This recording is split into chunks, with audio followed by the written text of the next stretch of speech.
Bien, bonjour à tous, bonjour à tout le monde sur cette première édition, cette première keynote, pardon, je vais y arriver, du salon Équipe Auto sur le village Univers Vélo. Nous sommes ravis de pouvoir à nouveau rouvrir les portes du salon et de notre village et de recevoir tous nos partenaires. Alors pour cette première keynote, on va recevoir évidemment des invités de qualité puisque j'ai le plaisir de recevoir ce matin Guillaume Itier qui est directeur de Produit Vélo. Nous avons également avec nous Antoine Pelot qui est à la direction de la stratégie commerciale et du développement du groupe Sofipel. Et enfin, nous avons avec nous également Eric Champarneau qui est le fondateur de Seaways. Bonjour à vous. Bonjour. Alors évidemment, pour planter un peu le décor et le contexte du marché, on a un marché qui a été bien bouleversé ces derniers temps, d'abord avec la crise sanitaire, ensuite enchaîné avec la crise des composants qui bouleverse un peu aussi le marché du VN. Derrière, ça arrive une crise assez forte sur la crise énergétique qui chamboule vraiment et qui redistribue un peu les cartes et évidemment qui redonne une mesure nouvelle, un paysage un peu nouveau sur l'ensemble du marché. Et ça va être un petit peu l'objet de notre première keynote pour planter un peu le décor du salon. Quel visage aura le marché du VO à partir de l'année prochaine, de 2023 et écoutez, avant de répondre à cette question, je vais vous proposer de vous présenter tous individuellement. On va peut-être commencer par Guillaume. Bonjour, vraiment très content d'être parmi vous aujourd'hui. C'est un vrai événement, vraiment beaucoup de plaisir de voir tout ce monde. Nous, la société Produit Vélo, nous sommes une filiale du groupe Dubreuil. Donc nous sommes, je dirais, l'entité de négoce à professionnels pour le compte de nos concessions, également la centrale d'achat du groupe.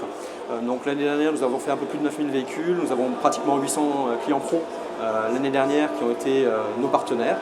Donc nous sommes vraiment dans une vocation, je dirais, d'être un acteur de la mobilité du plus grand nombre, tout simplement en commercialisant aussi des véhicules, aussi bien des véhicules très anciens que des véhicules très récents, que ce soit vraiment dans le cadre de l'écosystème de nos acteurs de proximité, qui sont souvent aussi chez nous des clients pièces, pneumatiques, etc., comme au travers de nos concessions, où là nous sommes plus en prise avec le client final. Donc, voilà un peu la philosophie, je dirais, de Produit Vélo, et je vous passe la main. Je suis ici aujourd'hui pour représenter notre filiale à Marchand, Global Auto Store. Et à l'image de Produit Vélo, on propose à peu près le même panel d'offres, de kilométrage et de marques pour donc, les marchands. Voilà, je pense qu'on sera amené à en dire un peu plus tout à l'heure. Très bien, merci. Bonjour. Eric. Eric Champarneau, moi je suis cofondateur de Seaways. Seaways c'est une société de conseil qui travaille dans l'écosystème mobilité automobile, qui accompagne tous les acteurs du système, des distributeurs, des constructeurs, des équipementiers, la puissance publique aussi, qui l'accompagne en tâchant d'anticiper au mieux l'évolution des marchés et en recommandant les bonnes actions pour son développement. Très bien, merci pour cette présentation rapide. Alors, on rentre directement dans le vif du sujet, donc comme on l'évoquait tout à l'heure, à l'heure des crises, sur les différentes crises qu'on traverse aujourd'hui, qui voudrait faire un petit état des lieux, là maintenant, du marché de l'automobile en général. Qui veut prendre la main, qui veut entamer? Moi, je veux bien. Eric. Je veux bien. Vous l'avez un peu dit dans votre introduction, donc je pense que je ne vais rien apprendre, mais c'est quand même bien de refaire un petit résumé. 2020, Covid, on reste tous à la maison, le marché du neuf s'effondre. On a d'abord une effervescence sur le marché de l'occasion, parce que comme on ne peut plus se faire livrer des véhicules neufs, on se reporte sur le marché de l'occasion. En 2020, il bat un record historique, au-dessus de 6 millions. Et puis, fatalement, les stocks, comme il n'y a plus de neufs qui se vendent, le stock disponible de véhicules d'occasion commence à s'amenuiser. Aujourd'hui, on a des stocks de vélos qui sont au plus bas. La demande est toujours là, quoi qu'il en coûte. Donc, il y avait toujours une capacité à acheter des voitures. Et en économie, c'est assez simple. Quand vous avez une demande forte et qu'il n'y a plus d'offres, les prix augmentent. Donc aujourd'hui, la situation, c'est la suivante. Après une année euphorique en 2020 et puis une relativement bonne année en 2021, on a une chute assez prononcée du marché du véhicule d'occasion. Concomitamment, les prix ont augmenté de 20% sur un an. Ils avaient déjà augmenté en 2021. Donc on a, et désolé si je casse un peu l'ambiance au début de l'émission, mais on a devant nous un petit peu de dépression sur les volumes de vente arrivés en 23, en 24 et en 25, puisque on a eu 2019, 2020, 2021, 2022 faibles en neuf. Donc par effet d'écho, on va avoir des temps un peu compliqués. Bon, ouais, effectivement, on a une perspective qui est relativement interrogative, on va dire plutôt, parce qu'on voit bien aussi quelques bouleversements avec l'ouverture entre autres du salon de l'auto et quelques annonces qui ont été faites hier sur l'électrique en particulier. Oui.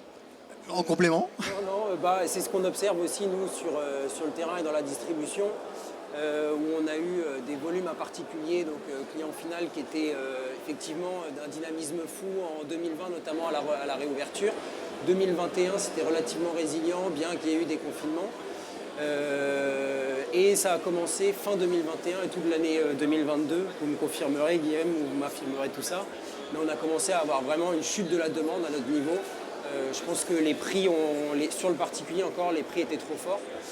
Et paradoxalement, le marchand a très bien marché jusque, on va dire, pour nous en tout cas, fin de ce printemps, où là aujourd'hui on se rend compte que n'ayant plus de clients final, en fait les marchands réduisent aussi leurs achats, leurs stocks, et en fonction donc, de la taille des marchands, on peut même aller jusqu'à l'arrêt de cette activité qui était une activité secondaire chez certains petits marchands, on pense aux carrossiers, on pense aux ateliers aussi. Voilà.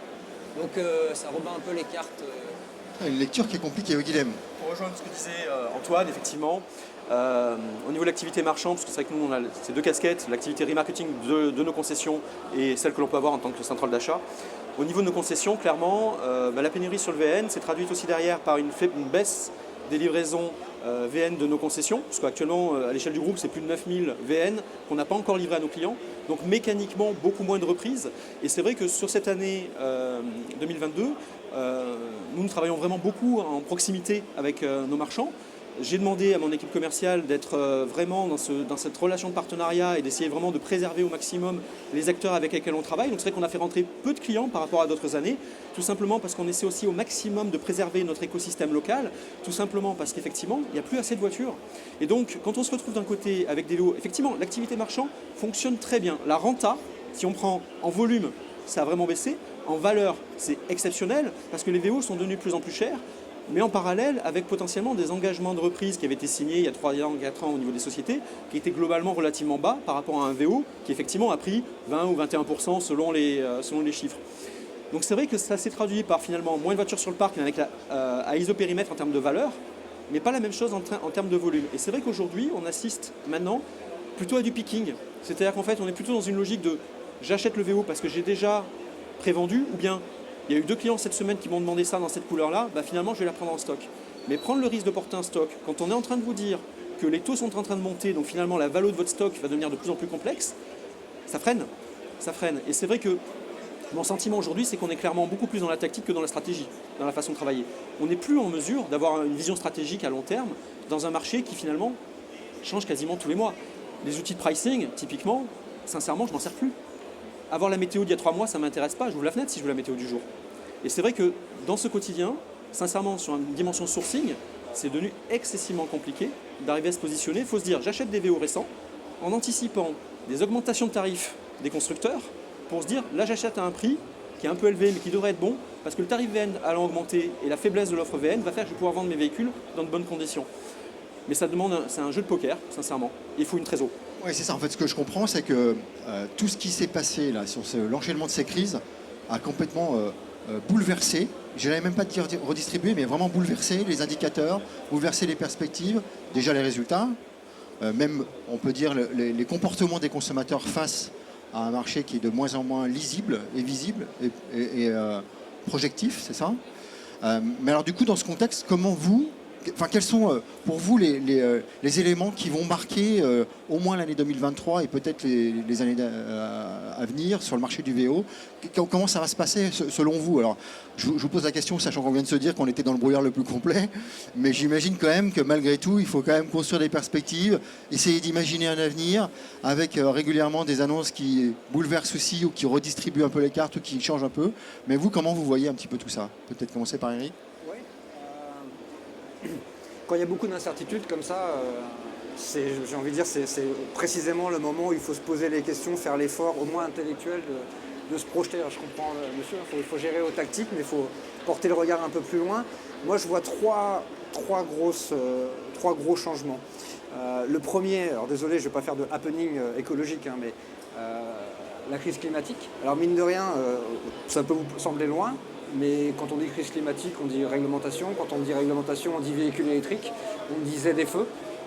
Et globalement, le VO ne va pas rester de son côté tranquille dans ce domaine. Donc on va avoir des acheteurs VO qui ne sont peut-être pas les early adopters, comme on dit, des nouvelles technologies, qui vont dans quelques temps devoir s'acheter des véhicules d'occasion électriques. Et il faut s'y préparer en tant que vendeur. Les ZFE, un peu plus lointains, peut-être encore un peu plus incertains, mais on n'y coupera pas. Et là, globalement, on a des gens qui avaient des véhicules anciens, qui avaient l'habitude d'acheter des véhicules anciens, qui vont devoir en acheter de plus récents. Il faut s'y préparer. Alors, il y a eu des annonces hier, il y en aura d'autres encore pour accompagner ça, mais pas attendre le dernier moment.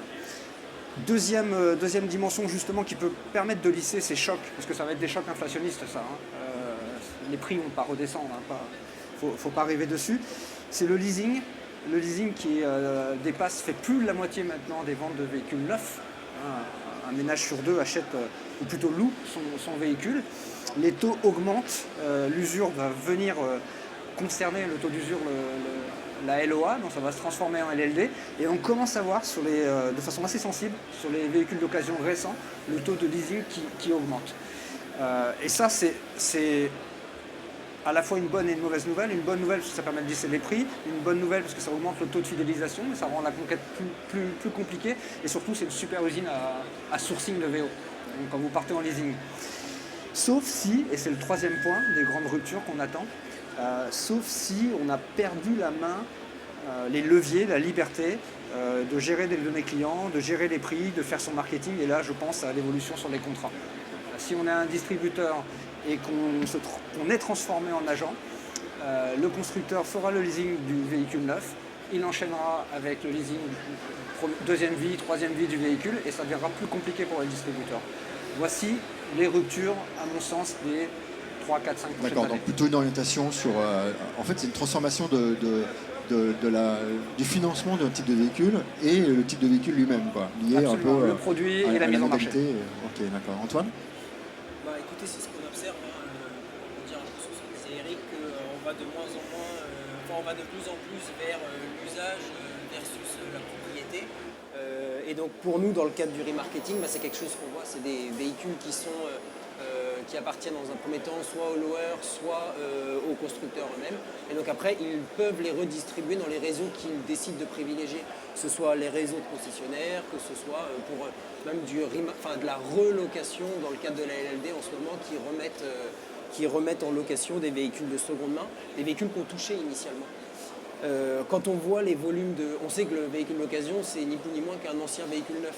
Quand on voit les véhicules qui ont été produits, qui ont été mis à la route sur les 2 dernières années, 2020, 2021 et même 2022, j'ai du mal à imaginer un niveau 2023 avec des véhicules disponibles, ce qui veut dire qu'on va avoir, selon moi encore, les prix qui vont rester très hauts. Et on a vu que c'était cette espèce d'inflation énorme qui devenait de moins en moins digeste pour le client particulier.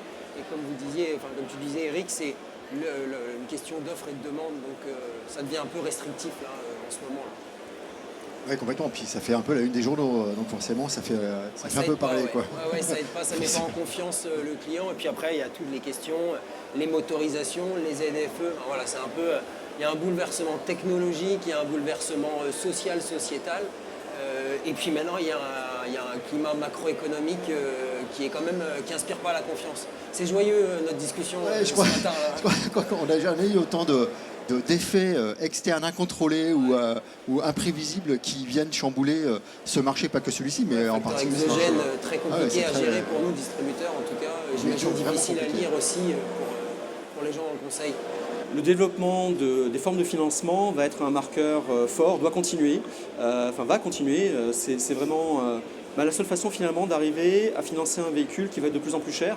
Surtout si après on arrive à des véhicules type hydrogène où là on est sur des prix unitaires qui sont totalement prohibitifs pour être accessibles pour les particuliers. Après, ce qui va être quelque chose qui peut intervenir sur 2023, on en parlait justement avec le mondial de l'auto qui est à côté, c'est l'arrivée aussi massif chez les loueurs de véhicules d'occasion en fait, d'origine chinoise, véhicules électriques, qui sont positionnés autrement sur le plan financier, sur le plan économique. Avec mécaniquement, vu que le coût d'acquisition a été moindre, vous avez effectivement un levier qui fait que la LOA ou la LLD sera potentiellement mieux positionnée sur ces véhicules. Donc peut-être qu'une des clés, entre guillemets, de l'arrivée d'un certain nombre de ménages sur l'électrification du véhicule va se faire par le biais de ce véhicule-là. Donc je rejoins complètement cette approche qui est de dire que si aujourd'hui les constructeurs sont dans une dynamique finalement de prioriser un canal extrêmement rentable avec une vision finalement entre guillemets court terme de on-demand, c'est-à-dire je vais produire un véhicule neuf en ayant finalement une capacité de production que je limite volontairement, en limitant la vente sur des canaux loueurs ou même sociétés tout simplement, ça signifie que derrière on va avoir moins de VO parce qu'effectivement des acteurs qui font du VO récent se sourcent traditionnellement auprès de sociétés de leasing. Donc on aura moins de VO où on va être amené à commercialiser ces fameux véhicules électriques chinois ou autres. L'impact sur l'environnement derrière au niveau des garages, déjà nous, je dirais en tant que concessionnaire de marque, nous avons accès en fait à l'information pour pouvoir entretenir des véhicules électriques de nos marques. C'est déjà complexe d'entretenir les véhicules électriques d'autres marques. Mais quand vous êtes un distributeur indépendant, aujourd'hui vous êtes un garage AD, vous faites du VO, comment vous allez faire pour pouvoir entretenir un véhicule qui peut être BID, qui peut être MG, c'est-à-dire qu'en fait vous allez devoir démultiplier les valises, comment est-ce que vous aurez les certifications pour intervenir sur ces véhicules-là? C'est-à-dire que ça remet vraiment prodigieusement en question l'écosystème autour de ces types de véhicules et par conséquent, comment on va travailler le VO. Et c'est vrai que sur des groupes très structurés, qui ont des capacités de financement, qui ont des capacités d'acquisition, je dirais on va pouvoir faire le gros dos, faire passer l'orage et arriver à continuer à travailler. Pour des structures qui sont peut-être plus légères, c'est un vrai point d'incertitude dans la façon de travailler. Ouais, c'est un très bon point d'ailleurs. On pourrait se poser la question d'ailleurs, qui va être le plus marqué dans cet écosystème? Est-ce que c'est le consommateur? Au fond, il est aussi un peu acteur de tout ce qui se passe sur le marché. Est-ce que c'est le distributeur? Lui, il doit commencer à se poser des questions sur son modèle économique, la manière dont il doit distribuer, chamboulé en plus par aussi toute la partie digitale, etc., qui a été accélérée avec la crise sanitaire, donc il y a quand même des questionnements. Est-ce que c'est le réparateur, la prévente? On vient d'en parler un peu, mais il y a aussi plein de questionnements qui sont posés aussi par les chamboulements de la motorisation, des modèles ou de la pression portée par le législateur puis l'industriel sur le type d'énergie qu'on va utiliser. Alors, selon vous, qui va être vraiment le plus impacté ou le moins impacté? Comment ça va se passer un peu c'est compliqué, hein, mais Eric. Je pense que tout le monde va être impacté à différents degrés. Donc on commence par le consommateur. On a dit les prix ont augmenté, il y a de l'incertitude macroéconomique. Alors pour l'instant, ça ne se voit pas beaucoup. Parce que globalement, quand on achète un véhicule, qu'il soit neuf ou d'occasion, dans nos vieux pays, on est à 90% en renouvelant. Donc on achète un véhicule qui coûte plus cher, mais celui qu'on possède coûte aussi plus cher. Donc ce qu'on appelle le taux d'effort, hein, l'effort financier à produire, il a moins augmenté que les prix. Et puis comme il y a du leasing, on peut augmenter les VR, on peut mettre un petit peu d'apport, etc. Donc pour l'instant ça se passe pas mal, mais ça va finir avec la hausse des taux que Willem évoquait, ça va commencer à se compliquer. Donc ça c'est côté consommateur. Sur la distribution, il y a ce risque, on pourra accéder à la techno, pouvoir accéder aux véhicules, au sourcing. Je pense que ça va être tendu. D'ailleurs, c'est pas un secret, hein, les discussions entre la distribution et les constructeurs. En ce moment, c'est à fleur et moucheté, mais en coulisses, c'est un peu tendu.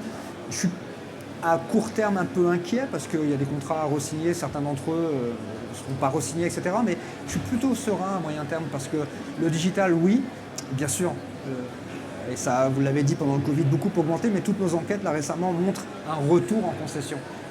Un retour en concession, on veut à nouveau avoir un contact physique, on veut être rassuré, surtout quand le produit est nouveau, le financement est nouveau, etc. Et c'est assez net. Donc pour moi, la vente 100% digitale, sans un distributeur, sans un réseau physique, c'est du pur fantasme. Voilà. Et alors il y a une marque qui l'a fait, mais cette marque elle a un nom bien particulier, elle est sortie de nulle part. Les autres, elles auront toujours besoin de professionnels de la vente. Sur ce dernier point, nous depuis bientôt, en avril prochain, ça fera 1 an qu'on est concessionnaire MG. Et justement, on se rend compte qu'effectivement, le support et l'accompagnement de la marque est primordial aussi pour appréhender ces voitures d'origine chinoise, 100% électriques pour la plupart.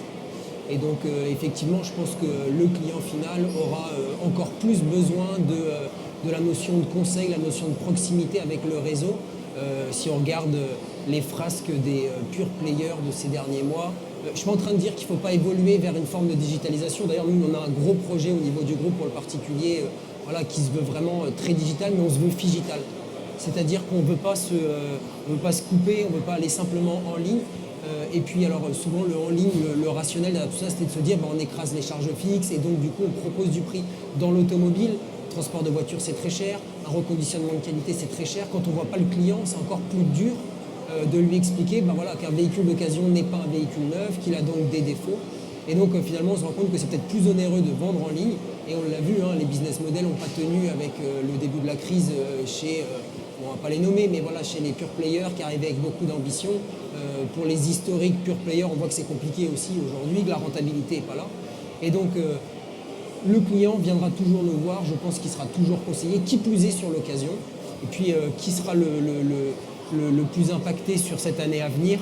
Moi, c'est ce que je vous disais. Je pense que si on se base sur ce qui s'est passé, réalisé, puisque le prédictif est très compliqué à lire, très compliqué à interpréter, il n'y a pas eu de véhicule neuf, de produits, encore moins d'électrique. Les clients reçoivent l'injonction politique, économique, et puis c'est trendy d'aller vers l'électrique.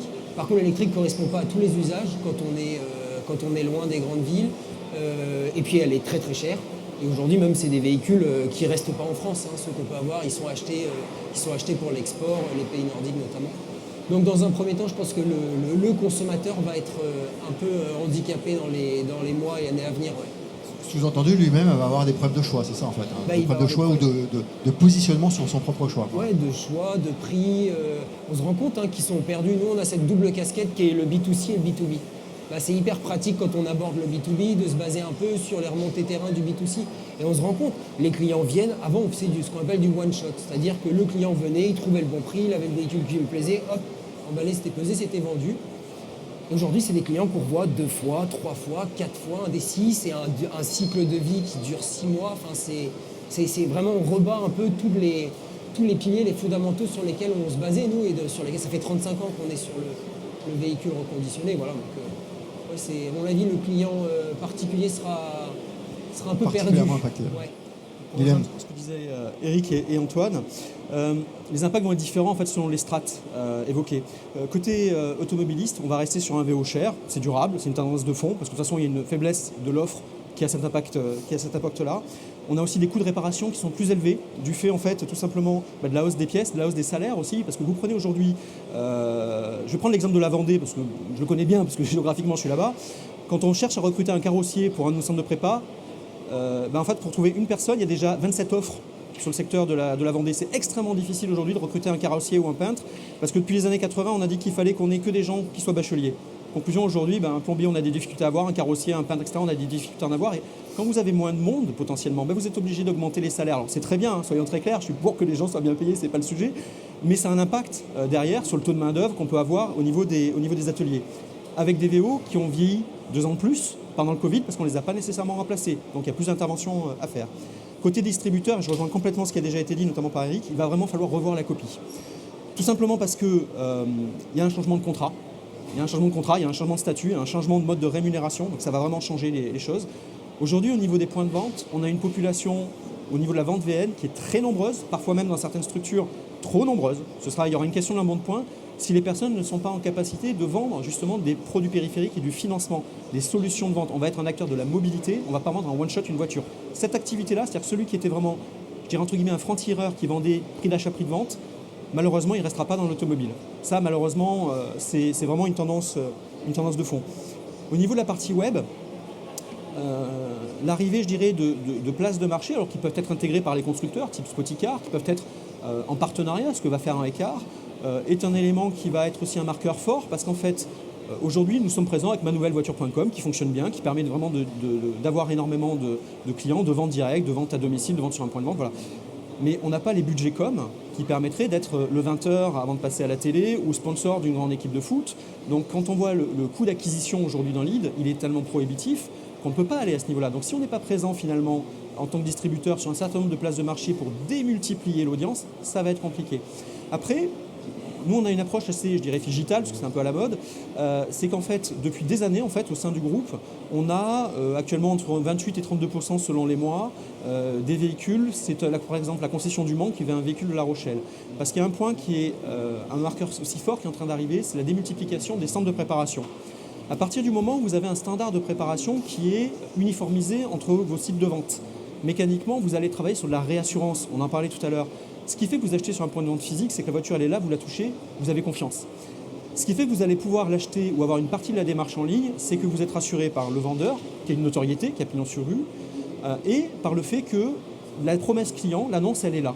Donc soit vous avez un 360 et un commercial, soit vous allez effectivement avoir un système par exemple de POI avec un focus donc, sur ces fameux points d'intérêt. On va pouvoir zoomer sur les dégâts et on va pouvoir dire Madame la cliente, nous sommes bien d'accord, cette voiture-là que vous avez vue sur Internet, c'est bien la même, vous avez vu, il y a bien ces éléments-là. Ok, je suis d'accord, on signe. Et c'est vrai que ces éléments-là de réassurance, c'est ce qui va permettre de développer les ventes digitales. Par contre, vouloir se passer complètement de l'humain, on en parlait tout à l'heure, j'ai fait du B2B, j'ai fait du B2C. Personnellement, je crois beaucoup plutôt au edge-to-edge, human-to-human. Et je pense que c'est vraiment aussi une tendance de fond dans une société qui a tendance un peu à se déshumaniser. Si c'était un métier simple de tout vendre sur Internet, ça fait longtemps qu'Amazon vendrait des voitures. Il n'aurait pas besoin de nous. Il aurait flingué tous les réseaux de distribution, il serait venu avec une machine à cash. Il y en a qui sont arrivés récemment avec des machines à cash, qui sont repartis très vite après justement avoir fait des gros sponsoring dans le foot, notamment. C'est une philosophie. Le cash burning, en fait, ça ne fonctionne pas dans les ventes web. Et c'est vrai que il y a différentes campagnes de pub, il y a quand même cet attachement-là finalement à un point de vente. On fait encore des PO, parfois on se pose la question, ça sert à quoi de faire une PO? Ok, ça fait quand même venir des clients, ça permet de voir du monde, ça permet de toucher les clients, qu'on se serre la main. Dans un contexte Covid où on n'a pas pu se serrer la main, on avait des protocoles très stricts, on ne se voyait plus. Dieu sait que c'est important de retrouver de l'humain. Et c'est vrai que c'est une vraie attente aussi de la part des clients. Donc c'est vrai que je suis aussi beaucoup plus partisan d'un modèle mixant les deux. L'équipe commerciale qu'on a, nous, dans l'activité B2B, est vraiment aussi centrée sur ces relations-là de proximité. Je pense qu'il y a vraiment les acteurs qui sont en capacité d'avoir cette vision, ce travail et qui le font au quotidien, avec des gens qui ont des très belles réussites depuis 35 ans, un petit peu au-dessus de chez nous au niveau géographique. Et c'est vrai que ce sont vraiment, je pense, des marqueurs forts et des attentes de la part des clients, finalement d'avoir un point de vente à côté de la rue et puis de faire entretenir par leur mécanicien d'à côté parce qu'ils le connaissent et qui s'occupent de la voiture de leur fille et de leur fils. Donc ça, c'est des éléments vraiment aussi de réassurance, c'est vraiment quelque chose d'important. Ok. Bon, alors bref, un conso qui va être un peu perdu dans ses choix, dans sa façon de consommer, d'acheter ou de louer.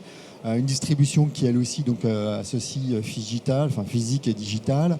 Un modèle en fait finalement qui se cherche encore un peu, qui est justement aussi un peu chamboulé. Mais il y a un point qui est assez important aussi, c'est que le monde du VO, le marché du VO, il n'existe que s'il y a un stock de VO. Et là, il y a des enjeux qui sont importants aussi. Comment vous allez gérer cette redistribution des cartes qui va aussi chambouler un peu finalement les stocks et à la fois portée par la demande, mais également par l'offre, c'est-à-dire la construction. Et comme on n'a pas beaucoup de visibilité ou en tout cas des cartes qui sont en train de chambouler, j'imagine que dans vos business, ça aussi pose question sur la manière de gérer les stocks, etc. etc. Oui. Moi, pas tellement, parce que je ne vends pas de voiture. Oui, c'est vrai. J'y réfléchis quand même.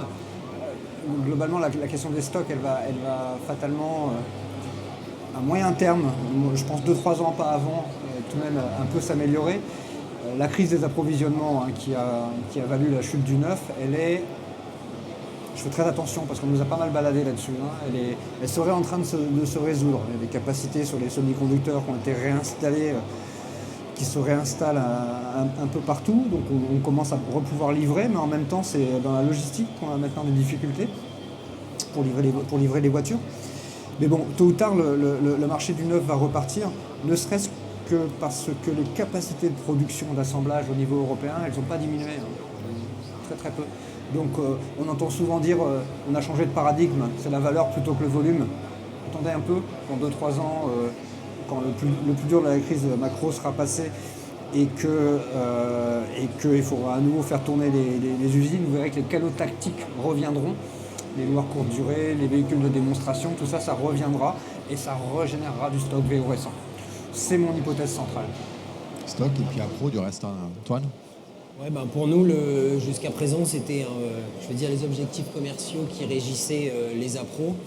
Et aujourd'hui, on a complètement changé d'approche, c'est-à-dire que les appros aussi définissent la stratégie commerciale en fonction de ce qu'on a.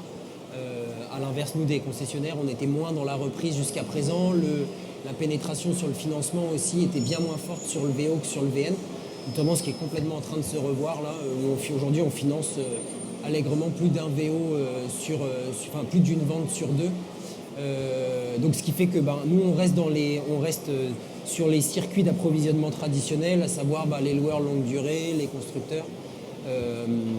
Ce qui fait qu'on subit un peu ce qui a été mis à la route, c'est ce que je disais. Enfin, c'est ce qu'on lit un peu en filigrane dans mon intervention, c'est que en tous les cas, entre guillemets, le mal a été fait déjà ces 2 dernières années. Il n'y a pas eu de production de VN, donc nécessairement il y aura un impact sur le VO et on ne sait pas ce qu'il sera plus tard. Moi, je pense qu'on va s'orienter, et c'est ce que nous on observe déjà, vers des VO de plus en plus vieux, de plus en plus kilométrés. Ça ne veut pas dire que l'un est égal à l'autre, mais en tout cas, voilà, on va aller pour faire baisser le panier moyen. Et c'est ce qu'on observe. Je le disais dans mon podcast, les Français ont toujours le même budget à mettre dans leur automobile, que ce soit en mensualité ou en apport, en comptant. Et donc, nécessairement, ils se rabattent sur ce qu'il y a et dans les prix. Et donc, c'est plus kilométré, c'est plus vieux, c'est moins optionné. Et pour l'instant, en tout cas dans notre Grand Ouest, c'est pas électrique. Oui, alors il y a ça, et puis malgré tout, même si on a toujours besoin de se déplacer d'un point A à un point B, il y a peut-être aussi les modalités de mobilité qui vont aussi chambouler un peu ou transformer un peu le marché, même si c'est vrai que dans les zones un peu moins urbaines, c'est plus compliqué, on reste plutôt sur des modèles un peu traditionnels, quoi. Guilhem ? Je dirais qu'un élément sur la notion de stock, c'est que le coût de l'argent va être un discriminant. C'est-à-dire qu'en fait, aujourd'hui, pour avoir un stock, il faut avoir des ressources financières significative, et avec un VO qui reste cher, c'est pas prêt de changer. Donc c'est vrai que dans les typologies aujourd'hui d'acteurs que l'on peut avoir, on a des acteurs qui ont la capacité, je dirais, d'avoir du stock, qui travaillent comme cela. On a aujourd'hui beaucoup d'intervenants qui travaillent chez nous en picking, donc c'est vrai qu'on est plutôt dans une notion de retail facing, donc en fait on va se substituer entre guillemets à la vitrine du client en logotant en fait le site pour que le client puisse proposer le véhicule comme s'il faisait partie de son stock, parce qu'aujourd'hui ils ont vraiment la hantise de se dire, si j'achète cette voiture bleue, est-ce que c'est pas la rouge qu'on va me demander ? Donc c'est vrai que c'est très compliqué de se positionner, de se projeter en tant que stock quand on est un acteur, je dirais, de taille petite ou moyenne. Et c'est un élément de discussion que j'ai régulièrement avec mes équipes, c'est qu'en fait, quelque part, il faut toujours se dire que le garage que vous avez en face de vous, qui doit acheter des voitures, joue avec son argent, joue avec ses capacités financières. Donc aujourd'hui, prendre un risque sur une voiture, potentiellement, c'est mettre en péril sa société.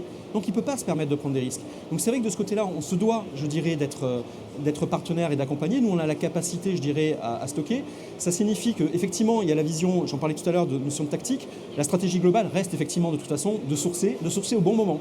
C'est vrai que...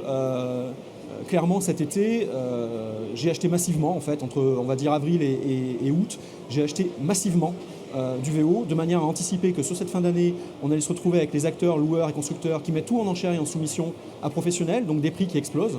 Donc en fait, partant du principe que de toute façon, ils allaient continuer à vendre, parfois même plus cher à pro, puisqu'ils proposent leur propre site de vente à particulier. Donc vous prenez aujourd'hui un 3008 à leur business, vous avez certains loueurs longue durée qui vont le proposer à particulier moins cher que ce qu'ils veulent nous les vendre à professionnels. Donc partant de ce focus-là, ma stratégie à long terme en fait, sur cette année 2022 a été de dire j'achète massivement au moment où les gens ne seront potentiellement pas en situation d'achat, de manière en fait, à anticiper cette fin d'année. Et c'est vrai qu'une des clés pour moi aussi de travailler en écosystème, c'est-à-dire que je travaille avec beaucoup de partenaires, tantôt en achat, tantôt en vente. Donc ils savent que je peux être en situation de leur vendre des voitures, comme je vais être en situation de leur acheter des véhicules. Et c'est vrai que ça permet aussi de sécuriser, je dirais, un certain nombre d'appros, parce qu'ils savent qu'on va travailler dans les deux sens. Et c'est vrai qu'aujourd'hui, dans cette dimension B2B, il faut toujours se dire que le client qui en vend une voiture, potentiellement, peut être en situation de vous en vendre. Et c'est vrai qu'à partir du moment où on parlait tout à l'heure de changement de paradigme, où on n'est plus dans cette notion, quelque part, entre guillemets, de je donne la béquille à un partenaire, où je crée vraiment cette notion d'écosystème, les relations sont différentes. Donc c'est vrai que cette politique, parfois, que certains pouvaient avoir de terre brûlée, c'est juste plus possible aujourd'hui, encore plus, je dirais, aujourd'hui qu'hier.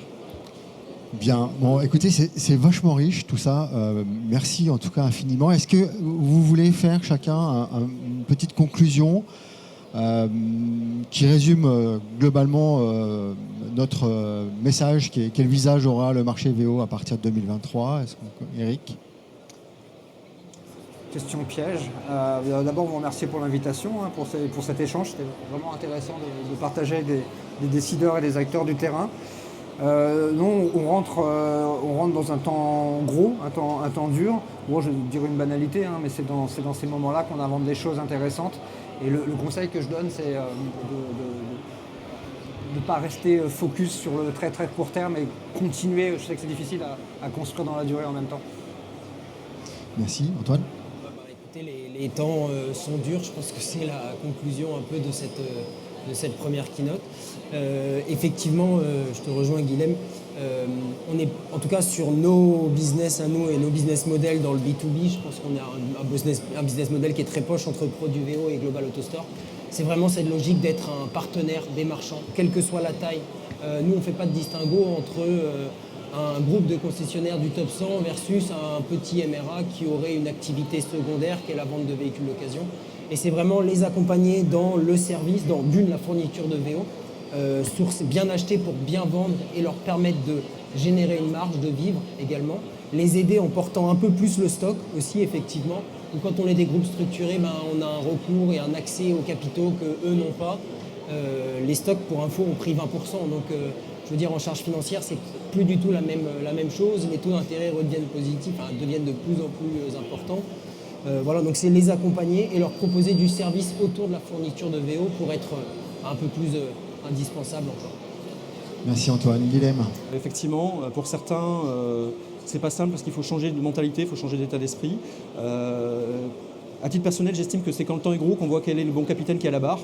Donc il faut simplement, je dirais, être solide sur ses positions et savoir aussi par contre avoir de l'agilité. Parce que c'est vrai que on doit garder une vision stratégique à long terme. C'est vraiment très important. Et effectivement, ça a été dit tout à l'heure par Eric, il faut garder la vision à plus long terme. Pour autant, dans le domaine du sourcing ou dans le domaine tout simplement de la vente en B2B, on doit être effectivement dans cette notion de tactique et d'être très réactif en permanence parce que des opportunités peuvent se faire sous réserve qu'on ait la capacité d'être présent au bon moment et avec la capacité aussi pour pouvoir le faire. Donc c'est vrai que de ce point de vue-là, ça demande d'avoir cette capacité et à mon sens, ce qui est important pour nous, c'est de rester effectivement un acteur aussi de nos proches, en fait, de nos clients proches, d'être vraiment dans cette notion-là de partenaire, parce que c'est un écosystème entier qui aujourd'hui est en très grande difficulté, qui n'est pas nécessairement aidé côté constructeur, on en a parlé tout à l'heure, et pour moi c'est vraiment important que le petit garage d'à côté, en fait, il reste là. Et c'est vrai que dans un contexte où l'électrification, ça va être moins de rentrées à atelier, on le sait, d'un chiffre d'affaires qui va être en baisse. Donc si on n'accompagne pas tous ces acteurs pour faire du VO et pour continuer à avoir de l'activité, ça va se traduire par de la casse.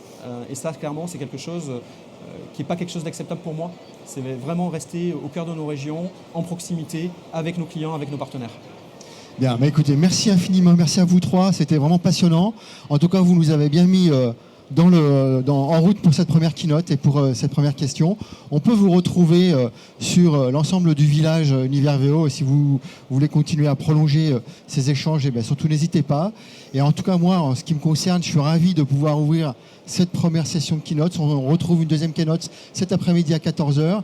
Et puis surtout, je pense qu'au regard de tous les échanges qu'on vient d'avoir à l'instant et du panorama qu'on vient de faire, ça donne encore plus de légitimité à constituer une communauté spécifique au travers d'Univers VO. Donc merci pour ça. Et puis on se retrouve très très vite. Au revoir à tous.